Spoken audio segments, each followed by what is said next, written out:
어릴 적 생각이 나시죠? 화로가 들어오면 집안이 따뜻해집니다.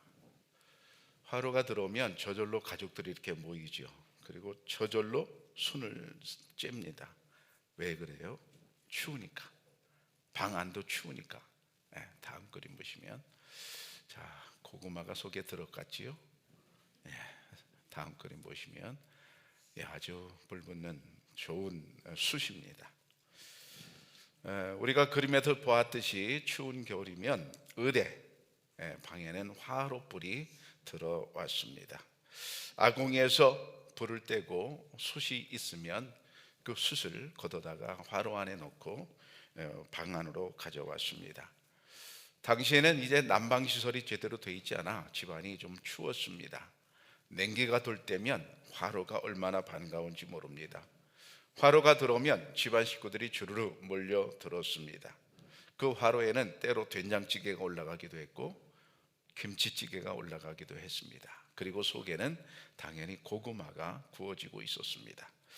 저는 개인적으로 참 반가운 날이 있었는데, 그날은 어떤 날이냐 하면 이 화로에 생선이 구워지는 날입니다. 생선이 이리저리 이제 뒤집혀서 노릇노릇 구워지게 되면 그 생선이 구워지는 냄새가 코를 자극하고 얼마나 침이 돋는지 이루 말할 수 없습니다. 오늘 본문에서 예수님은 제자들을 위해서 숯불 구이를 준비하셨습니다. 요즘 같으면 먹방을 하신 거나 마찬가지죠. 제자들이 아침 식사를 할 수 있도록 예수님이 준비하셨습니다. 근데 메뉴가 참 좋습니다. 숯불도 좋거니와 그 위에 노릇노릇 구워지는 생선입니다. 제자들의 입 안에서도 침이 잔뜩 나왔을 것입니다. 참 왕성한 시기에 얼마나 배가 고팠을까요? 얼마나 식욕이 돋았을까요? 제자들은 생선구이에 참 익숙한 사람들입니다. 그들의 직업은 대부분 어부였습니다. 그들은 자기들이 먹던 익숙한 음식을 또 먹게 되었습니다. 저는 이 장면 보면서 궁금한 게 있었어요. 소금을 찍어 먹었을까? 소스를 찍어 먹었을까? 그냥 생선 먹는 것보다 뭔가 찍어 먹는 게 좋잖아요. 근데 그때는 소금이 너무 귀한 때였습니다. 아마 소금은 안 찍었을 것입니다. 소스는 찍어 먹을 수 있지요. 사람은 누구나 자기가 좋아하는 음식이 있는데, 제자들은 아마도 익숙한 이 음식을 꽤 좋아했을 것입니다. 숯불구이 맛에 그들은 쑥 빠져들어갔을 것입니다. 배고픈데다가 일하고 나니 얼마나 그 맛이 좋았겠습니까? 사실은 맛이 좋은 것보다 더 중요한 게 있습니다. 더 중요한 사실이 있습니다. 과연 그게 무엇일까요? 베드로와 제자들은 유월절 이후 무교절을 지내고 나서 며칠 예루살렘에 머물다가 이곳 갈릴리로 내려왔습니다. 몇 명이 같이 내려왔는가? 7명이 내려왔습니다. 2절에 보면 시몬 베드로와 디두모라는 도마와 갈릴리 사람 가나 사람 나다나엘과 세베대의 아들들과 그리고 또 다른 제자 둘, 그래서 7명이 함께 내려왔습니다. 그들이 갈릴리로 내려온 것은 천사의 지시를 받은 덕분입니다. 마태복음 28장에 보면 제자들에게 이르되 그가 죽은 자 가운데서 살아나셨고 너희보다 먼저 갈릴리로 가시나니 거기서 너희가 배우리라. 천사가 제자들에게 예수님 먼저 갈릴리로 가실 것이다, 거기서 만나자, 그런 얘기를 해 주었습니다. 왜 거기 갔다고요? 갈릴리에 간 이유는 부활하신 예수님을 만나려고 온 것입니다. 그리고 이 장소는 제자들이 제자가 되기 전에 고기를 잡던 생업의 현장이었습니다. 그들에게 아주 익숙한 장소였고 그들은 거기서 고기를 잡아 생업을 유지했었습니다. 같은 장소입니다. 지금 똑같은 장소에 모였습니다. 그런데 이전의 태도와 지금의 태도는 아주 다릅니다. 여기서 우리가 볼 수 있는 것이 있습니다. 장소가 문제가 아닙니다. 마음이 문제입니다. 우리가 어디 있든지 장소가 문제가 될 수 없어요. 마음이 문제죠. 같은 장소이지만 전에하고 지금하고 제자들의 마음이 사뭇 다릅니다. 전에는 먹고 사는 일에 집중했습니다. 근데 이제는 아닙니다. 살더라도 의미 있는 삶을 살고 싶었습니다. 살더라도 가치가 더 있는 삶을 살고 싶었습니다. 그러니까 그냥 어부가 아니라 사람을 낚는 어부가 되고 싶었습니다. 제자들은 모두 7명이라고 그랬는데 그 중에 6명은 제자 베드로가 무슨 말을 하든지 그대로 따라하리라 그런 생각을 갖고 있었고 아마도 내적 일치를 보고 있었던 모양입니다. 그래서 3절에 보면 베드로가 나는 물고기 잡으러 가노라 이렇게 말하니까 그냥 아무 말 없이 나머지 6명이 따라왔다는 그런 이야기입니다. 천사의 말을 듣고 7명의 제자들이 예수님을 만나기 위해서 여기로 왔습니다. 다만 그들은 거기서 이제 예수님을 기다린 동안에 예수님을 만나지 못한 그 사이에 익숙한 일, 고기 잡는 일을 하고자 했을 뿐입니다. 그러니까 어떻게 보면 참 애매한 시간입니다. 예수님 만나러 왔는데 예수님은 만나지 못했고 고기는 잡기는 잡는데 이건 아닌 것 같고 참 애매한 시간입니다. 예수님을 만나려고 여기 왔지만 그러나 예수님 만나지 못했습니다.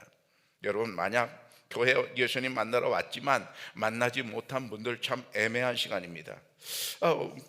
교회 가서 이런저런 좋은 일이 있으니까 교회 가야지 막상 오기는 했어요. 그런데 참 와서 보니까 애매해요.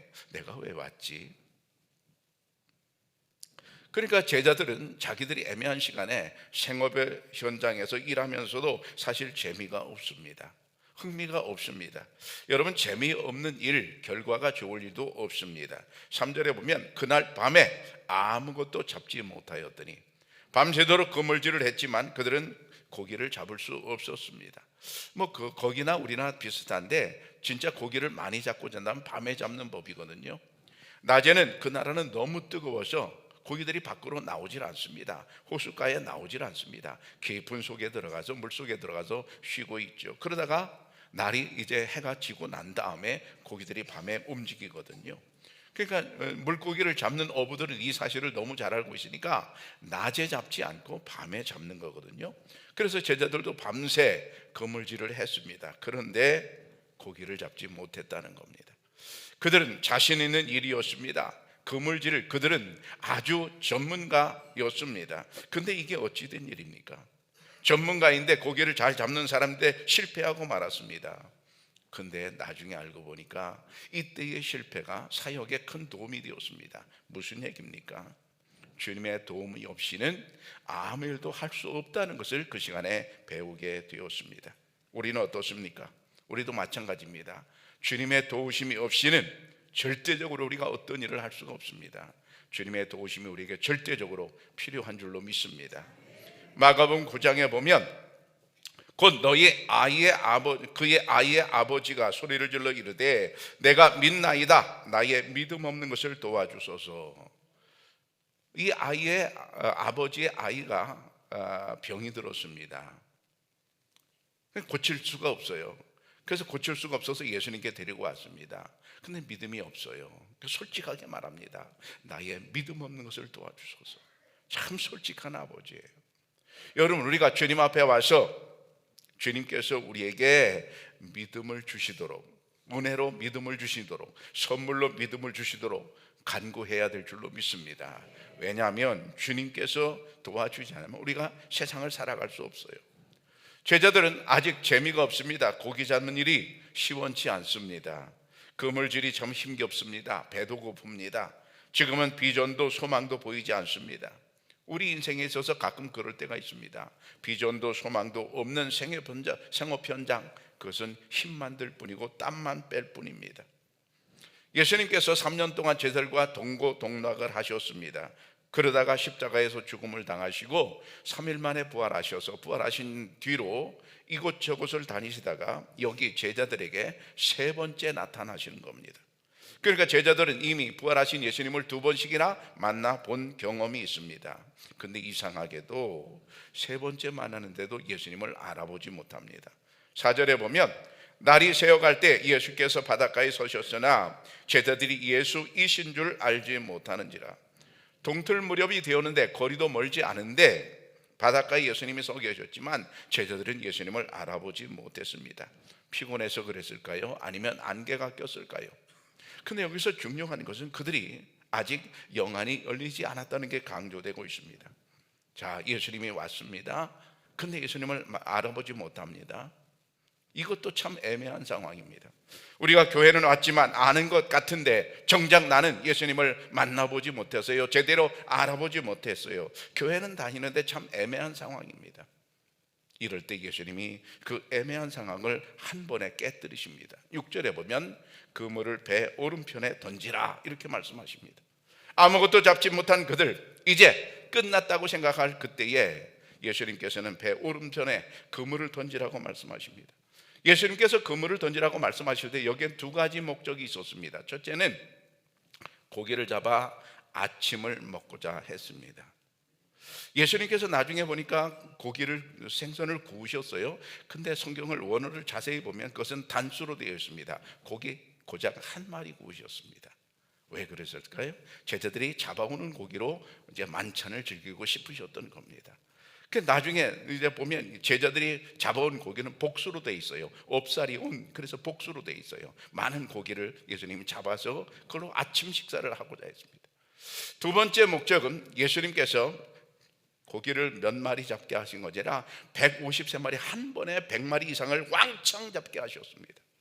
그것은 결국 내가 누군지 똑바로 봐라 하는 기적을 베풀어 주신 거거든요. 이 두 가지 목적 중에 여러분 어떤 게 더 중요하겠어요? 당연합니다. 1번 아닙니다. 아침을 먹는 건 아닙니다. 내가 누군지 똑바로 봐라. 내가 지금부터 기적을 일으킬 거다. 배 오른편에 그물을 던져봐라. 엄청난 고기가 잡힐 거다. 니들은 못 잡았잖아. 근데 나는 잡을 수 있어. 너하고 나하고는 달라 하는 것을 똑바로 보여주시기 위해서 예수님께서는 배 오른편에 그물을 던져봐라 그러셨어요. 결국 아직 똑바로 예수님을 알아보지는 못한 그들에게 기적을 베푸심으로 예수님이 누군지를 똑바로 알아보게 하신 겁니다. 제자들이 배 오른편에 그물을 던진 결과는 놀라웠습니다. 153마리 엄청난 고기가 잡혔습니다.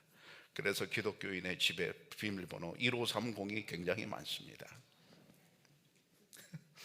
그제서야 제자들은 예수님을 제대로 알아보았습니다. 어찌 보면 예수님은 서운한 일입니다. 내가 3년 동안 얼마나 아꼈는데, 내가 3년 동안 얼마나 사랑했는데, 그리고 부활한 뒤에 벌써 내가 2번이나 너에게 보여줬는데 아직도 나를 몰라봐? 예수님께서 서운할 만한 그런 상황입니다. 그런데 예수님은 서운하단 말 한마디 없으셨습니다. 왜 그럴까요? 지금 예수님은 서운할 틈이 없습니다. 주어진 시간 안에 얼른 일을 마쳐야 합니다. 여러분, 우리는 어떻습니까? 우리는 시간이 널널할까요? 우리는 넉넉할까요? 아닙니다. 우리의 시간도 정해져 있습니다. 우리 정해진 시간에 얼른 우리는 우리 일을 해야 됩니다. 서운할 틈이 없습니다. 얼른 일어나 걸어가야 합니다. 때로 넘어지더라도 얼른 일어나야 합니다. 때로 서운하더라도 후를 털고 일어나야 합니다. 사명을 가진 자는 서운할 틈이 없습니다. 감정 따위에 시간을 빼앗길 필요가 없습니다. 어떤 부부가 살다 보니까 이제 감정이 서로 상해서 싸웠습니다. 밤새 뒤척이고 잠을 못 자고 끙끙거리다가 아침이 딱 되면 어떻습니까? 일어나서 가게 문을 엽니다. 전날 어떤 일이 있었는가 상관없이 시간이 딱 되면 가게 문을 엽니다. 그리고 앞마당을 씁니다. 마당을 쓸어요. 가게 앞을 쓸어요. 그리고 유리창을 정리해요.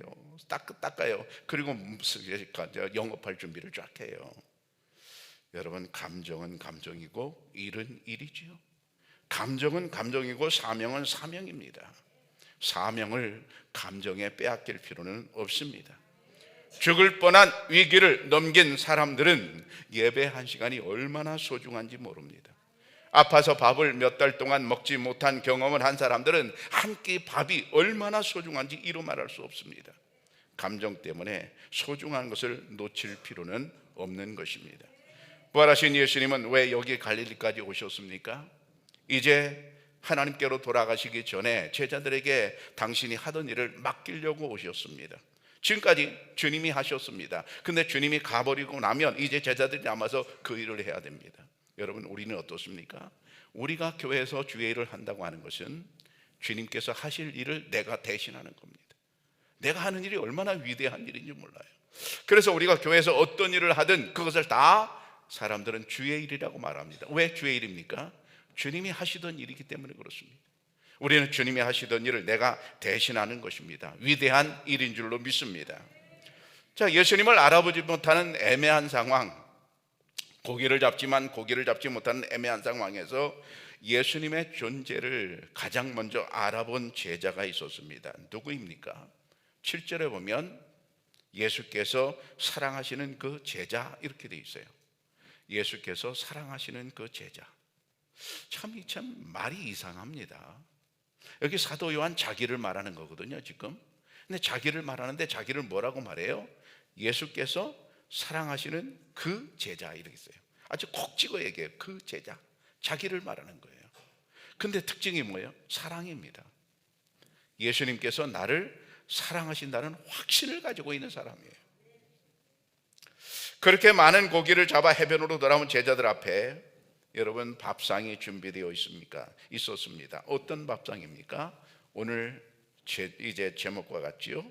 9절에 보면 육지에 올라보니 숯불이 있는데 그 위에 생선이 놓였고 떡도 있더라. 자, 육지에 올라왔어요.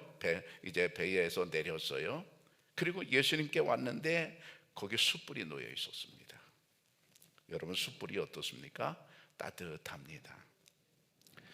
하면 율법은 차가워 보입니다. 많은 사람들이 오해합니다. 교회는 딱딱하고 차가운 곳이라고 느낍니다. 율법은 왠지 까다롭고 피하고 싶은 그 기분입니다. 성경 왠지 까다로운 것 같은 그런 생각이 듭니다. 여러분, 과연 그게 맞을까요? 아닙니다. 숯불을 피면 따뜻한 것처럼 예수님은 따뜻한 분입니다. 숯불을 피워놓고 예수님께서 제자들의 몸을 녹여주시는 그런 분이거든요. 주님께서 숯불을 피워놓으신 이유가 무엇입니까? 우선 제자들을 따뜻하게 해주시려는 목적이었습니다. 여러분, 밤새 일하고 허기가 지면 더 추운 법입니다.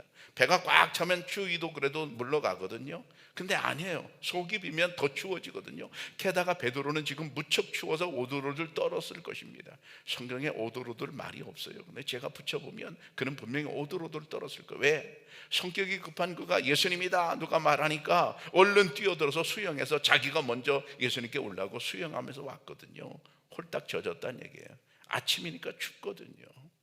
그러니까 몸에 젖은 그런 베드로를 또 제자들을 따뜻하게 해주기 위해서 예수님께서는 숯불을 피우셨습니다. 우리의 생업 현장 어떻습니까? 때로는 눈물이 젖어 있습니다. 눈물 젖은 빵을 먹을 때가 있습니다. 세상 산다는 게 그렇게 만만하지가 않습니다. 생존 경쟁 참으로 치열합니다. 직장 생활 여러분 쉽지 않습니다. 세상의 모든 일, 어떤 일도 쉬운 일은 없습니다. 어렵다면 다 어렵습니다. 남의 돈 벌기가 그렇게 쉬운가요? 어렵지요. 직장에서는 자존심 상하고 집으로 돌아옵니다. 집에 와서는 아무 일 없는 것처럼 그렇게 생활하지만 그러나 아닙니다. 속에는 문드러지고 있습니다. 눈물 젖은 인생을 우리는 살아가고 있습니다. 이런 차가운 우리 영혼을 감싸주는 그리고 따뜻하게 품어주는 분이 계십니다. 숯불을 피워놓으신 예수님이십니다. 예수님은 베드로의 사정을 다 아셨습니다. 제자들의 차가운 그런 마음을 다 아셨습니다. 다 아시는 하나님께서, 다 아시는 예수님께서 오늘 우리의 사정은 모르실까요? 아닙니다. 우리의 사정도 다 아시는 줄로 믿습니다. 여러분, 설교를 듣다 보면 이거는 나에게 하는 소리야 라고 들려질 때가 있습니다. 맞습니다. 똑같은 단어, 똑같은 억양으로 얘기를 해도 각자 다르게 이제 자기에게 맞게 하나님이 들려지게 하시거든요. 무슨 얘기입니까? 우리의 사정을 너무나 잘 아시는 주님이십니다. 예배는 숯불을 쬐는 시간입니다.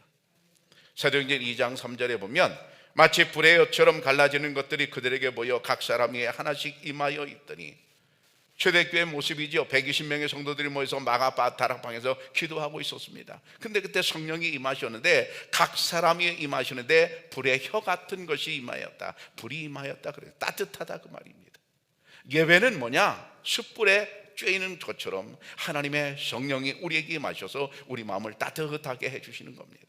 초대교회 하나님의 성령이 임하니까 어떤 현상이 벌어졌어요? 욕심이 사라졌어요. 자기 재산을 내놓고 서로 통용하며 살았다 그런 얘기입니다. 서로 사랑했다 그런 얘기예요. 우리가 하나님의 은혜를 받으면 서로 사랑하게 되어 있고 욕심이 점점 사라지게 되어 있습니다. 마음이 훈훈해지게 되어 있습니다. 겨울만 되면 각 도시에 사랑의 온도탑을 세워놓습니다.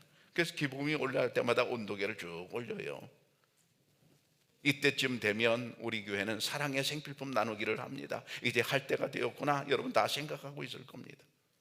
우리도 살기 바쁘지만, 그리고 살기 어렵지만 조금씩 모아서, 십시일반 모아서 그것을 가지고 우리 지역에 나보다 더 어려운, 차갑게 사는 그런 어른들을 섬기는 그런 일을 할 때, 여러분 그 마음이 얼마나 아름다운 마음입니까? 얼마나 따뜻한 마음입니까? 우리가 교회 와서 하나님의 은혜로 성령을 받아 우리가 숯불을 쬐면 우리 마음이 깨끗해지고 환해지고 우리 얼굴이 펴지게 될 줄로 믿습니다. 숯불을 피워놓으신 예수님은 사실 사랑을 피워놓으신 겁니다. 숯불 위에 고기를 먹으면서 제자들은 주님의 사랑까지 함께 먹었을 것입니다. 그리고 식사가 끝났습니다. 식사가 끝나자마자 예수님은 베드로에게 물으셨습니다. 요한의 아들 시몬아, 내가 이 사람들보다 나를 더 사랑하느냐? 저는 중고등학교 때 이 성경을 보고 너무 놀랐어요. 놀란 게 이상하다 느꼈던 거예요. 제가 이상하다 느꼈습니다. 뭐가 이상하다 느꼈는가 하면, 아니 예수님은 이웃을 사랑하라고 설교하는 분인데, 이웃은 내팽개치고 이 사람들보다 나를 더 사랑하느냐 물으시니 이게 도대체 어떻게 된 거냐? 제가 생각하기에, 학생인 제가 생각하기에는 예수님 이렇게 물으셔야 정답인 것 같습니다. 너는 이 사람들을 사랑하느냐? 너는 이 사람들을 사랑하느냐? 이렇게 물으셔야 그게 옳은 것 같습니다. 어릴 제 마음에. 근데 예수님 그러지 않으셔서 너는 이 사람들보다 나를 더 사랑하느냐? 이렇게 물으신단 말이에요. 도대체 이게 뭘까? 도대체 이게 뭘까? 이해가 잘 안 되는 겁니다. 어떤 사람이, 남자와 여자가 서로 사랑했습니다. 결혼을 했습니다. 서로 그냥 떨어지기 싫어서 결혼했는데 얼마나 재미있는지. 아침 저녁으로 식사할 때마다 그냥 깨소금이 쏟아집니다. 그 집에는 깨소금이 필요 없어요. 얼마나 구수한지, 깨소금이 나는지. 그리고 쉬는 날이 되어서 밥을 먹고 소파에 앉아서 텔레비전을 보면서 수둘이 대화를 합니다. 근데 갑자기 아내가 묻습니다. 여보, 저 여자보다 내가 더 이뻐? 근데 저 여자가 누군가 하면 손예진입니다. 이 남자가 정답을 알고 있는데 대답을 할 수가 없습니다. 내 아내보다 분명히 더 이쁘거든요. 근데 손예진이 더 이뻐 했다면 어떻게 될까요? 박살나는 겁니다. 세상 전쟁이 벌어지는 겁니다. 몇 날 며칠 입이 나와 있는 거죠. 살아갈 수가 없는 거죠. 뻔한 거죠. 다 아는 거죠. 그래서 남자는 뭐라고 대답해야 됩니까? 당신이 더 이뻐, 이래야 됩니다. 그거는 고민하면 안 됩니다. 고민할수록 점수가 깎이는 겁니다. 그냥 얘기해야 됩니다. 정답이 아닌데 그냥 얘기해야 돼요. 이게 남자들의 숙명입니다. 자, 그러면 이 아내는 왜 남자에게 뻔한 질문을 했을까요? 왜 남자를 그렇게 곤란하게 하는 질문을 했을까요? 저 여자보다 내가 더 이쁘고 왜 그런 질문을 했을까요? 남자들이 볼 땐 쓸데없는 질문 같은데 왜 그 질문을 했을까요? 자기는 필요하니까 질문했거든요. 그 질문의 속마음은 뭡니까? 내가 내 남자 당신을 얼마나 사랑하는지 당신도 나를 사랑해줘, 이 말이거든요. 내가 당신을 얼마나 사랑하는지 알지? 세상 모든 남자보다 내가 당신이 제일 멋있고 당신이 제일 나아. 내 눈에는 그렇게 보여. 그런데 당신도 그래? 라는 얘기거든요. 당신도 나를 그렇게 사랑하느냐? 이렇게 묻는 거거든요. 내가 이 사람들보다 나를 더 사랑하느냐? 이런 묻는 예수님의 질문은, 베드로야, 내가 너를 너무너무 사랑하는데 너도 나를 그렇게 사랑하니? 이런 질문이거든요.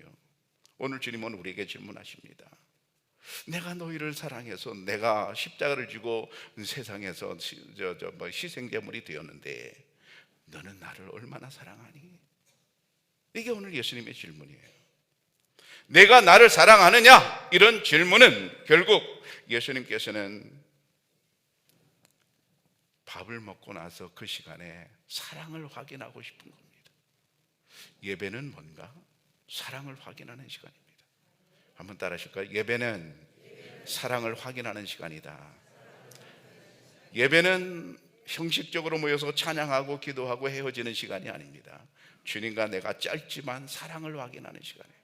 찬양하면서 주님 사랑하고, 기도하면서 주님 사랑하고, 헌금하면서 주님 사랑하고, 또 말씀을 들으면서 주님의 사랑을 깨닫고 사랑을 확인하는 시간이에요.